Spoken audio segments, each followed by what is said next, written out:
Assalamualaikum warahmatullahi wabarakatuh.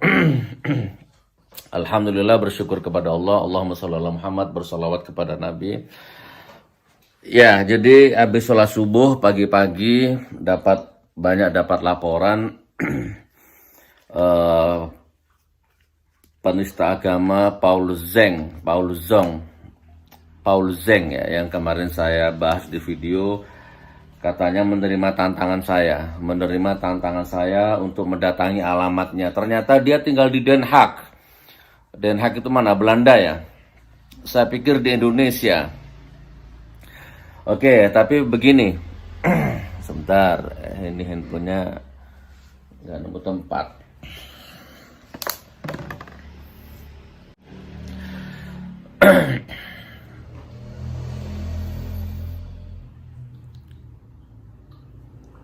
Ternyata di Den Haag. Oke, nggak masalah. Jadi gini, saudaraku semua, saya hanya sekedar mengulang lagi ya, bahwa ada penista agama, ada penista nabi yang namanya Kece ya.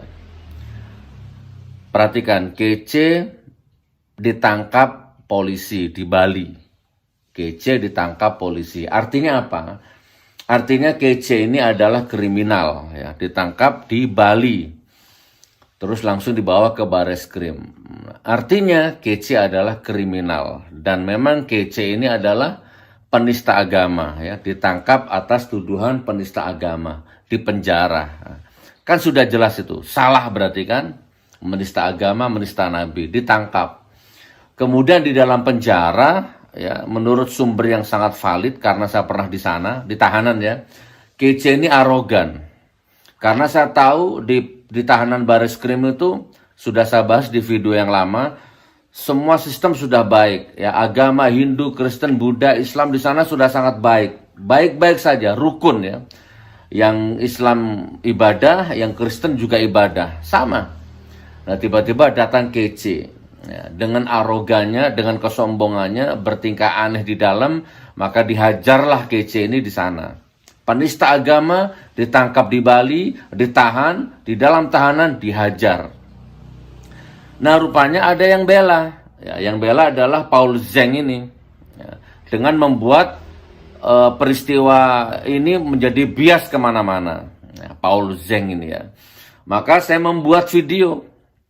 Ya, menantang Paul Zeng ini. Ya, kalau kamu membela penista agama dan membiaskan kemana-mana, ayo ketemu.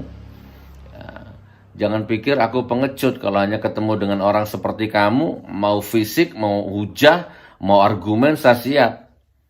Ya, haram hukumnya takut kepada manusia, apalagi jenis tipe seperti Paul Zeng ini. Rupanya di mana alamatmu? Kamu nggak usah datang ke saya datang ke kamu. Nah, kemarin begitu. Ternyata pagi ini saya dapat laporan, dia terima tantangan saya. Ternyata dia di Den Haag. Saya kira di Indonesia. Kalau kamu di Den Haag, sama aja bohong. Goblok, bohong berarti. Nggak usah ngomong kalau di Den Haag. Coba ngomong di Bekasi gitu, di Papua gitu. Di Den Haag ngomong. Dan asal Anda tahu ya, asal kamu tahu, semua orang tahu bahwa aku di blacklist. Aku nggak boleh keluar negeri. Ya, bagiku dunia ini kecil, apalagi coba Den Haag. Masalahnya aku nggak boleh ke sana. Tapi yang nggak tahu sudah habis apa belum itu masa cekalku itu. Aku dulu dicekal 3 tahun. Oleh siapa? Oleh rezim ini. Dilaporkan oleh Ansor, dilaporkan Banser. Di Polda Jawa Timur. Pencemaran nama Ansor, pencemaran nama Banser. Waktu itu saya visa sudah keluar, tiket sudah keluar. Saya dalam rangka persiapan safar dakwah di Australia. Tiba-tiba datang surat dari imigrasi, dimohon menyerahkan paspor. Nggak boleh, dicekal ke Hong Kong. Aku dicekal. Aku sudah nyampe Hong Kong. Sudah nyampe Hong Kong berdua sama admin itu. Sudah di bandara Hong Kong. Tiba-tiba admin boleh masuk, aku nggak boleh, dipulangkan paksa, dideportasi. Semua acara umroh batal, ke Australia batal. Aku nggak boleh keluar negeri. Ya, dicekal, pencemaran nama baik Ansor sampai mencekal, nggak boleh umroh, nggak boleh keluar negeri. Coba bergetar kameranya. Nggak apa-apa ya teman ya kalau agak goyang karena ini mendadak, admin pada sibuk semua, saya pakai kamera handphone dipegang tangan. Kamu kalau ini judulnya ya, ada penista agama ditahan, di dalam tahanan dihajar, terus Paul Zeng bela, ya, membela penista agama dengan membuat bias kemana-mana. Maka tak luruskan. Kalau kurang puas ketemu. Mau adu hujah, mau adu fisik boleh, seneng saya. Ya, melawan penista agama model-model kayak begini ini. Ternyata di Den Haag. Nggak usah ngomong kalau di Den Haag, diem. Ngomong di Den Haag, kan pengecut kamu itu. Begitu saudaraku ya. Atau gini, teman-teman di Den Haag ya, jamaah yang ada di Den Haag, gimana ini maunya nih? Coba lobby itu, alamatnya ada kok, nggak tahu tuh, ada, cari alamatnya. Dia nyebut alamat tuh di Den Haag itu. Coba teman-teman yang udah ada di Den Haag, coba di mediasi, apa maunya? Ntar saya urus ini, apa sudah habis masa cekalku ini? Apa aku sudah boleh keluar negeri ini? Ini rezim aneh. Masa pencemaran nama baik Ansor aja sampai di blacklist, sampai nggak boleh keluar negeri. Jadi gitu saudaraku ya. Aku dicekal, nggak boleh keluar negeri. Kalau Abu Janda boleh ke Hong Kong, aku nggak boleh. Kalau Abu Janda boleh ke Australia, aku nggak boleh. Gus Nur dicekal, baca beritanya, cari di Google, banyak. Tapi lagi pula kalau aku pikir-pikir teman ya, kalau aku pikir-pikir, seandainya aku nggak dicekal sekalipun ya, terus ngapain aku ke Den Haag? Buang-buang tiket, buang-buang duit. Umpama ini kalau aku pikir-pikir, ke Den Haag nemuin orang kayak Paul Zong itu, astagfirullahaladzim. Masya Allah. Ya gitu ya teman-teman ya. Jadi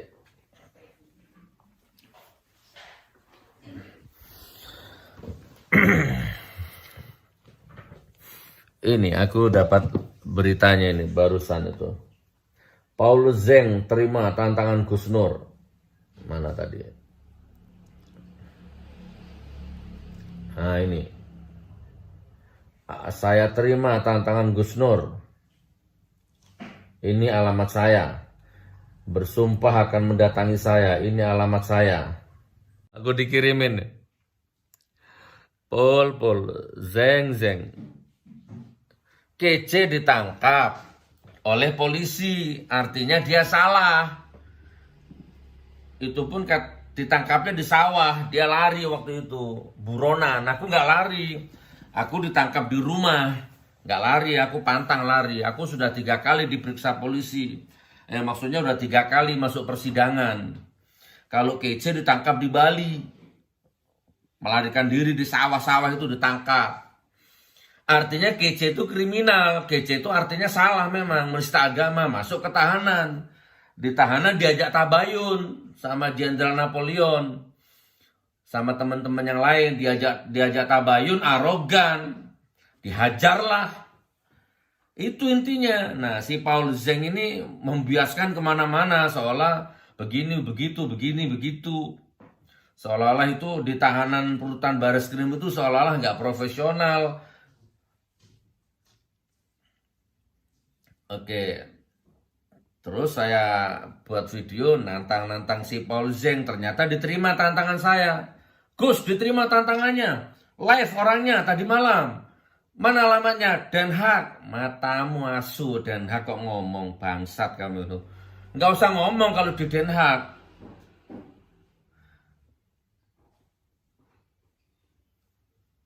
Aku nggak boleh keluar negeri. Kamu boleh nggak ke Indonesia? Kalau kamu boleh, kami yang ke sini. Kalau aku nggak bisa ke sana, karena aku nggak boleh ke sana, dicekal. Seandainya pun nggak dicekal, ngapain aku ke sana buang-buang duit? Banyak yang aku pikirkan. Duitku lebih manfaat di Indonesia daripada beli tiket pulang pergi ke sana. Ini loh, sekarang ini hidup ini, Masya Allah. Nah, anehnya lagi, tak lebarkan kemana-mana ya. Anehnya lagi, begitu si Kece ini dihajar sama Jenderal Napoleon, ini sebenarnya saya nggak boleh bahas di sini ya, tapi intinya begitulah ya. Kalau saya ceritakan di sini nanti akan membongkar rahasia-rahasia yang tidak etis nanti. Oke, begitu Kece dihajar, tahu nggak? Tahu nggak? Liberal, sekuler, congor-congor, Nusantara itulah ya, ngomel. Ya, kemanusiaan, HAM, usut sampai tuntas, bla bla bla bla bla. Satu orang Kece ditorkop ya, ribut, buzzer itu, ribut makhluk sekolam itu. Sementara ada ustadz diserang di masjid, ada ustadz ditembak sampai mati, ada ustadz dibacok waktu ngimami sholat, ada masjid dibakar, masjid dirobohkan. Bahkan ada 6 laskar manusia dibantai. Kemana congormu kok diam? Nabi dihina, agama dihina, Allah dihina, congormu diam. Begitu satu penista agama ditorkop, congormu ngoceh. Ini makin parah aja nih, perpecahan ini makin parah. Ya. Coba sananya ini ya. Ini sudah tak buatkan konten sebenarnya kemarin itu. Kayak Ustaz Saniago yang di masjid kemarin yang diserang oleh orang waktu ceramah itu. Bayangkan kalau itu terjadi sama pendeta khutbah di gereja, diserang orang yang nyerang jenggotan, yang nyerang jidatnya hitam, yang nyerang pakai baju putih. Kira-kira apa yang terjadi coba? TV-nya, buzzernya, rezimnya, kira-kira gimana kira-kira? Seandainya ya ada pendeta khutbah di gereja diserang orang yang nyerang Islam, apalagi yang nyerang FPI, itu kira-kira gimana? Coba jawab. Diam, congor Nusantara itu, diam. Liberal sekuler tuh, penjilat itu. Mingkem cangkemnya, congornya diem. Penista agama satu ditorkop rame sak kolam. Aneh hidup ini. Aduh. Kapan tegak adil, makmur sentosa, baldatun thayyibatun warabun ghafur ini Indonesia ini, bangsaku yang aku cintai ini. Ayo kenapa penguasa, Pak Polisi, ya hukum ya, ayo kenapa sih tegakkan hukum ini sih, ayo. Aku ini orang yang paling taat hukum, seneng kalau hukum ini ditegakkan, paling seneng aku. Silahkan cross check, mulai dari Poltabes Surabaya, silahkan cross check. Ya, Poltabes Semarang, silahkan cross check. Saya berapa kali saya dilaporkan Banser Ansor itu. Polda Jatim, silahkan dicek. Polda Palu, silahkan dicek. Surat panggilan jam 9 pagi. Saudara Gus Nur harus menghadap penyidik jam 9 pagi. Jam 8 saya sudah datang menghadap. Datang. Saudara Gus Nur menghadap sebagai saksi. Jam 9 pagi. Jam setengah 9 aku sudah datang. Dipanggil lagi, saudara Gus Nur harap menghadap penyidik sebagai tersangka jam 10 pagi. Jam 9 aku sudah datang. Cross check. Pak polisi, cross check. Polda Jatim, Polda Palu, Mabes Polri, silahkan di cross check, disidik, silahkan, kooperatif.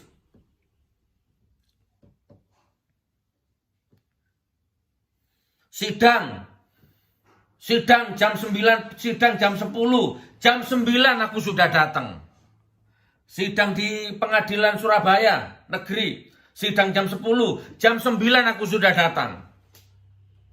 Dan itu pun molor-molor sidangnya. Sidang di Palu, sidang jam 10 pagi, jam 9 aku sudah datang ke pengadilan. Cek pengadilan Palu, cek pengadilan Surabaya. Aku tidak pernah mangkir, bahkan tidak pernah telat. Datang aku. Sidang di Jakarta. Sidang jam berapa? Sidang jam 1 siang, pada duhur. Belum dimulai sidang kurang setengah jam, aku sudah menghadap. Gak lari aku. Cek. Gak pernah melawan hukum aku. Tak hadapi.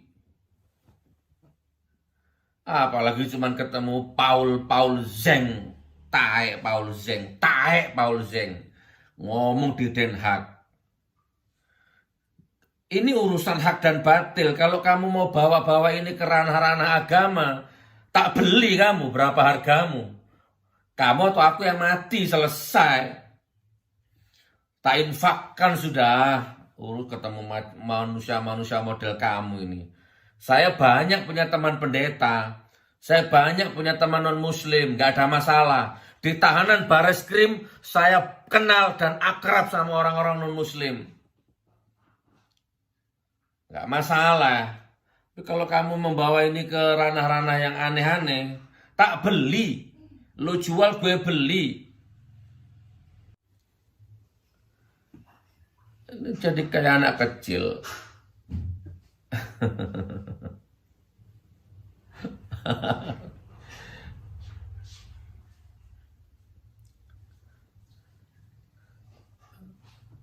Jadi gitu ya saudaraku ya, kurang lebihnya begitu. Di Den Haag ngomong telek. Bisa. Ini aku jadi nurutin nih, jadinya aku ini ibarat sinetron, jadi aku ini yang kebawa permainanmu ini ya. Ini kalau diterus-teruskan jadi aku yang kayak anak kecil nih. Jadi pansos. Jadi YouTuber yang berantem-berantem. Saling sahut-sahut lewat video. Aku gak suka. Ya, ribut-ribut lewat video itu percuma. Kirain di Indonesia. Gus Nur, aku terima tantanganmu. Ini alamatku. Bekasi, Jakarta. Den Haag. Ayo teman-teman yang ada di Den Haag, ya teman-teman yang ada, kita juga punya jamaah di Den Haag sana banyak. Ayo urus itu makhluk satu itu, penista agama, penista nabi itu, penista Al-Quran itu, urus. Masa gak bisa ngurus? Atau gimana lah?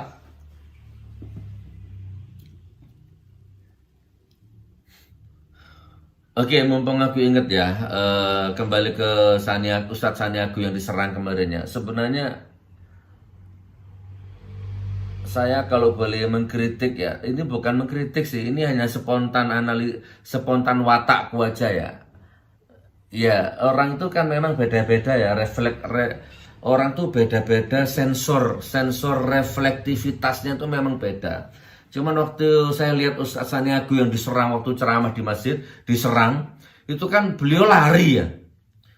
Astagfirullah. Jadi ya itu nggak salah, saya nggak nyalahkan. Cuman untuk ustadz-ustadz yang lain ya, kalau misal yang belum terjadi, siapa tahu ini masukan ya. Lagi ceramah di masjid, itu masjid loh, itu rumah suci loh. Otoritas itu penuh kita itu di situ tuh. Ceramah di masjid, tiba-tiba ada yang nyerang, harusnya jangan lari.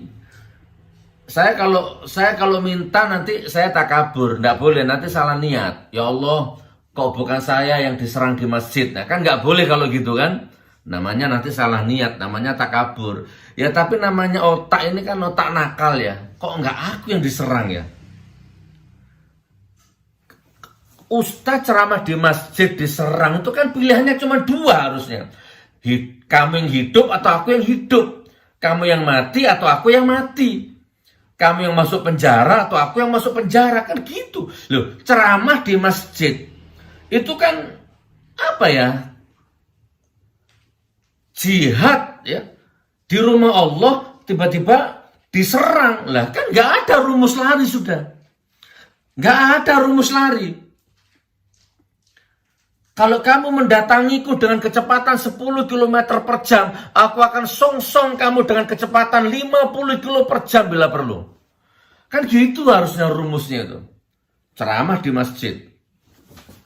Assalamualaikum warahmatullahi wabarakatuh. Tiba-tiba ada orang nyerang. Loh, kok kecepatannya 10 km per jam? Lah taruh mic-nya, libas. Song-song dengan kecepatan 50 km per jam, daya hantamnya tuh. Daya hantamnya tuh. Nah, bila perlu kan ada meja itu, refleks, angkat meja, hantamkan, kan begitu. Loh, ini urusan jihad, urusan dakwah diganggu, diserang secara fisik. Dan kita tahu ending-endingnya. Kalau nggak gila, gangguan jiwa, stres. Kenapa gitu? Karena yang diserang ustadz. Beda kalau yang diserang pendeta.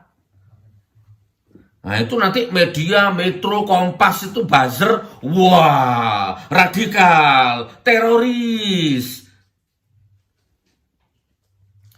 Ya ustadz-ustadz di masjid diserang. Ya nggak ada rumus lari, nggak boleh, haram teman. Ya tapi bukan maksudnya Ustadz Sanyago nggak salah, bukan. Ini saya manusia itu punya sensor refleks itu memang beda-beda. Makanya saran saya, Ustadz ya, afwan kalau saya salah. Ya jangan hanya kitab-kitab hujan-hujan sifatnya kauliyah saja lah. Sudah waktunya ini mulai memperdalam kauniyah ya. Maksudnya gini, ya mulai fisik juga ya, olahraga. Baca buku-buku yang sifatnya bisa mengembangkan kecepatan sensor otak ini, refleks itu bagaimana. Atau mulailah belajar lihat Jet Li. Mulai lihat IP Man, Donnie Yen, itu orang Cina juga dia. Donnie Yen, ya kan, Jet Li, Bruce Lee. Bruce Lee. Boleh ya. Atau John Claude Van Damme. Nah, itu Jackie Chan. Siapa lagi dia? Steven Seagal ya, Steven Seagal dengan kungfu tangannya itu, atau Bruce Lee, jet kundonya, pukulan 1 inci tapi mematikan. Ini ustadz ini sudah mulai harus begitu, berkuda, memanah. Ya mulai, ya kita kan punya juga tokoh-tokoh seperti Salman Al Farisi, siapa tuh, Khalid bin Walid, siapa lagi tuh, ya Umar bin Khattab, ya kan, banyak. Siapa itu yang menaklukkan Konstantinopel itu siapa? Al-Fatih. Kita juga punya tokoh-tokoh itu. Rasanya otak ini mulai perlu diisi asupan-asupan gizi yang begitu. Ya, saya mohon kalau ada ustadz, cari momentum seperti itu susah loh teman. Ceramah diserang orang tuh susah cari momentum seperti itu. Bila perlu, kalau boleh saya suruh bayar tuh, bayar enak itu ya. Ya sekalian popularitas, sensasi, pansos. Nanti kalau aku ceramah, kamu serang ya. Kamu bawa pisau, nanti aku bayar. Bila perlu begitulah, itu boleh kan seperti itu. Dan ada itu ustadz yang melakukan itu, ada. Saking pingin dapat momentumnya seperti itu, saking pingin tenarnya, pingin viral. Padahal settingan. Lah ini enggak loh, ini enggak settingan loh, bener-bener asli diserang loh. Lah kan ini kan langka gitu.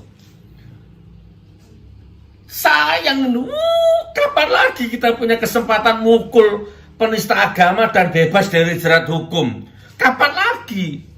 Coba kalau kita diserang waktu ceramah, diserang, kita lawan dengan daya hantam yang tinggi, buang, lepas kita dari delik hukum, kita mempertahankan diri kok. Bukan malah bikin jamaah panik. Dan anehnya lagi, satu penyerang kurus kering gitu disergap dengan banyak orang. Aduh, apa nggak cukup satu orang gitu loh? Satu kali pukul lumpuh itu kan, ini satu orang kurus, ada yang megang tangan, ada yang megang kakinya, megang tangannya. Astagfirullah. Ini bukan saya sinis, apatis, bukan. Ini masukan, mudah-mudahan manfaat. Satu orang penyerang diringkus banyak orang itu gimana? Satu orang kan cukup sebenarnya. Kalau hanya untuk melumpuhkan satu penyerang begitu. Oke, 26 menit saudaraku ya, saya closing statement. Jadi Paul Zeng ini merespon videoku rupanya, tetapi ternyata intinya dia di Den Haag ya. Dia di Belanda. Ya udah. Bagi saya udah selesai ya, nggak mungkin saya ke sana. Pertama, saya dicekal ya, saya ini nggak boleh keluar negeri, itu intinya. Lihat beritanya di Google banyak, Gus Nur dicekal. Tapi saya nggak tahu ini sudah habis apa belum masa berlakunya. Nah, yang kedua, lagian kalau saya nggak dicekal, ngapain saya ke sana? Goblok saya, rugi saya, gitu kan? Buang-buang waktu hanya untuk urusan seperti ini. Nah yang ketiga, saya belum divaksin dan nggak mau divaksin. Naik pesawat katanya harus vaksin. Naudzubillah min dzalik. Nah udah ya, kurang lebih begitu saudaraku. Ya mending, ini pun juga baru pulang, saya baru nyampe rumah ini. Safar. Ya, sidak-sidak orang gila, sidak-sidak fakir miskin. Nanti tampil videonya, tunggu aja. Ya, ada orang nangis, tidak bisa makan, diusir dari kontrakannya, dari kos-kosannya. Kemarin kita eksekusi, kita datangi itu yang punya kos-kosan itu. Apa bener ini orang ini telat bayar? Kenapa diusir? Bla bla bla. Langsung kita bayar 3 bulan. Kita modali. Ya mending untuk itu waktu saya daripada ngurusin cebong begitu. Kalau berani di Indonesia, bukan di luar negeri.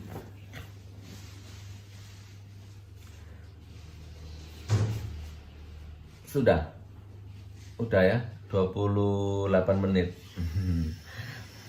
Baik, saya tutup. Saudaraku, saya mohon maaf ya kalau video ini agak kekanak-kanakan ya, khusus untuk jamaah Gus Nur, sahabat Gus Nur, mitra-mitra usaha Gus Nur. Mohon maaf kalau video ini agak kekanak-kanakan, agak ya dalam tanda petik mungkin malu-maluin atau mungkin dalam tanda petik mungkin bisa menurunkan level saya. Kan ada itu yang baik sama saya, sudahlah Gus jangan dilayani, nggak level Gus. Ya mohon maaf ya, saya nggak bermaksud nggak melayani sih ya, daripada masih santai juga kan, nggak ada kegiatan, belum masuk ke kegiatan, udah ngevlog aja lah gitu kan. Mudah-mudahan manfaat saudaraku. Assalamualaikum warahmatullahi wabarakatuh.